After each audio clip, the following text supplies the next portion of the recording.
Boa noite, está no ar mais um vídeo no meu canal e o tema de hoje é abolição e imigração. E o objetivo da aula é analisar o processo histórico da abolição, imigração e inserção do negro nas novas configurações do mundo do trabalho. Então a gente começa a nossa aula de hoje com algumas perguntas. O que foi a abolição? Como a diminuição progressiva da mão de obra escrava se relaciona com a imigração? Como o negro se inseriu na lógica capitalista? Essas são as principais questões que guiarão esta aula.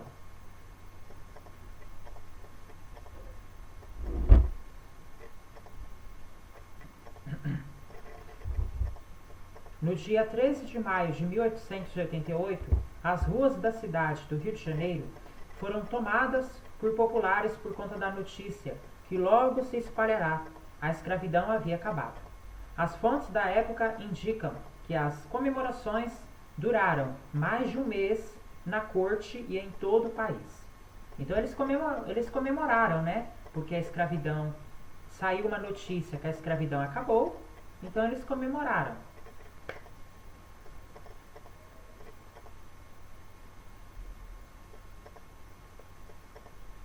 Para muitos, a libertação dos escravos foi um processo cujo personagem central foi a princesa Isabel, com a assinatura da Lei Áurea. Porém, esse processo revolta em todo envolveu vários setores da sociedade, como a elite, que temia um país, as camadas populares de homens e mulheres livres e a própria população escrava que participaram do processo de forma ativa.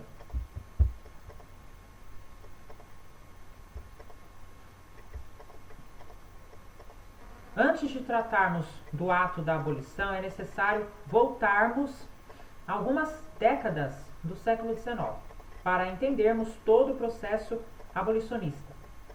Foi em 1831 que o tráfico de escravos no Brasil foi extinto, motivado principalmente pela expansão dos movimentos anti-escravistas na Inglaterra e pelas revoltas de escravos no Caribe. Essa lei não foi bem recebida pelos proprietários de escravos e também não conseguiu pôr fim ao tráfico, pois os dados históricos demonstram que entre 1831 e 1840, mais de 500 mil africanos desembarcaram ilegalmente no Brasil. A Inglaterra, nesse período, intensificou a campanha anti-escravista no Brasil por vários motivos. Somado a essa pressão internacional, houve um crescimento da população escrava na primeira metade do século XIX, no qual gerou o chamado perigo africano, abre entre aspas.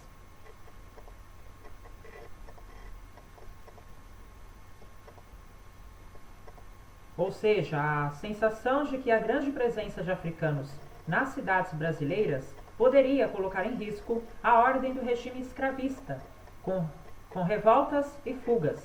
Nesse contexto, em 1850, Eusébio de Queiroz criou a lei que proibia o tráfico de escravos e tornava a atividade como um ato de pirataria.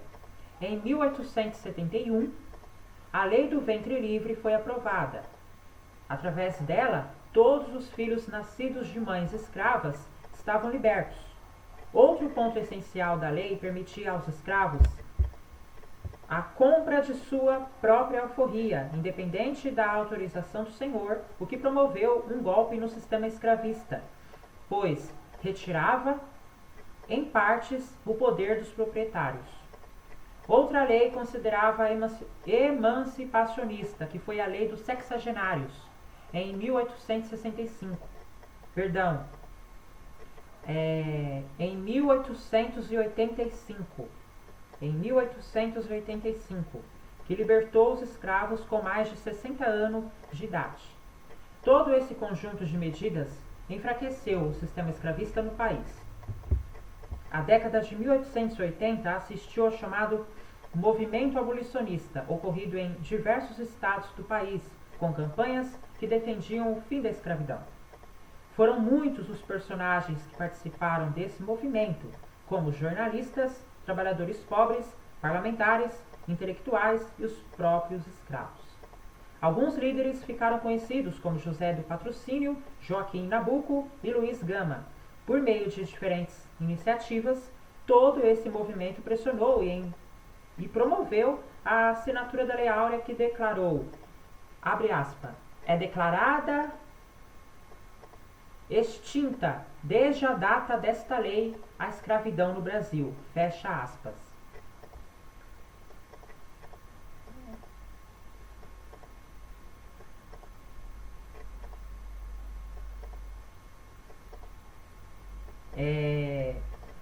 Aliás, só uma correção, pessoal, só uma correção. Abre aspas. É declarada extinta desde a data desta lei a escravidão no Brasil. Revogam-se as disposições em contrário. Fecha aspas. Só uma correção, tá?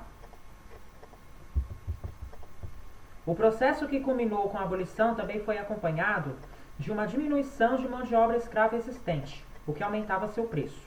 Com a expansão da lavoura cafeeira e a insuficiência do tráfico interprovincial, a solução apontada pelos fazendeiros estava na importação de trabalhadores assalariados, preferencialmente europeus. Né? A preferência maior era europeu.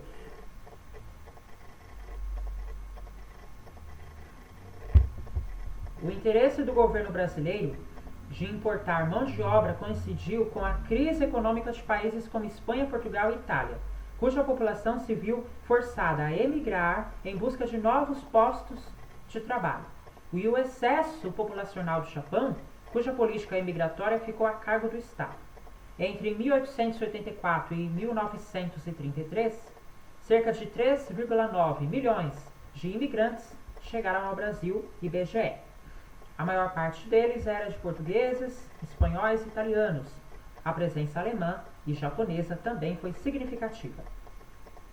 A solução também tinha mais um argumento ao seu favor. Além da escassez, a chegada de europeus foi defendida como solução para o progressivo branqueamento da população brasileira, majoritariamente mestiça. Assim, a chegada de mão de obra europeia atendia a uma necessidade econômica e era incentivada pelos intelectuais que refletiam sobre o futuro da nação, seja pela ideia de que a mistura entre negros e brancos teria como resultado futuro uma nação mais branca ou pela concepção de que os europeus eram superiores e, portanto, melhor opção para o progressivo incremento da população. Vale lembrar, pessoal, que as ideias sobre raça e branqueamento tiveram influência na regulação da imigração estrangeira no Brasil. Em 1890 foi aprovado um decreto que vetava a entrada dos asiáticos e africanos no país. As exceções deveriam ser aprovadas pelo Congresso Nacional. Posteriormente, o governo brasileiro entrou em um acordo com o governo japonês e passou a receber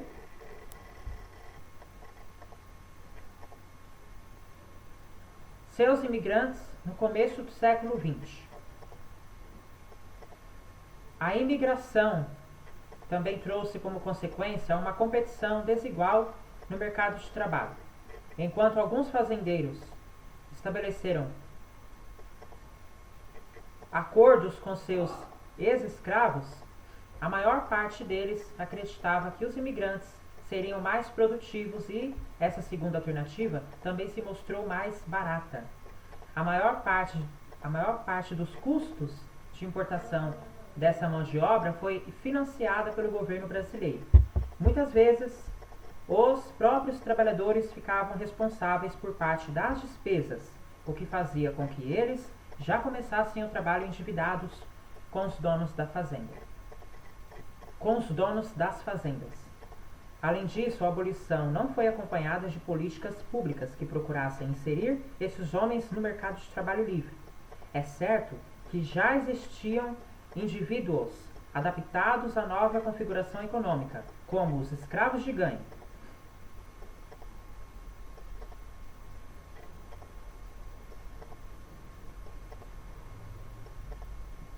que continuaram exercendo suas atividades depois da abolição.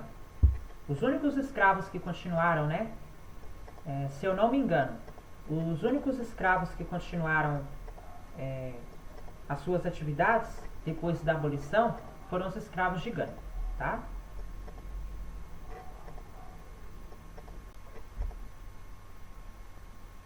No entanto, a maior parte deles sofreu as consequências de uma reforma econômica desacompanhada de uma política social.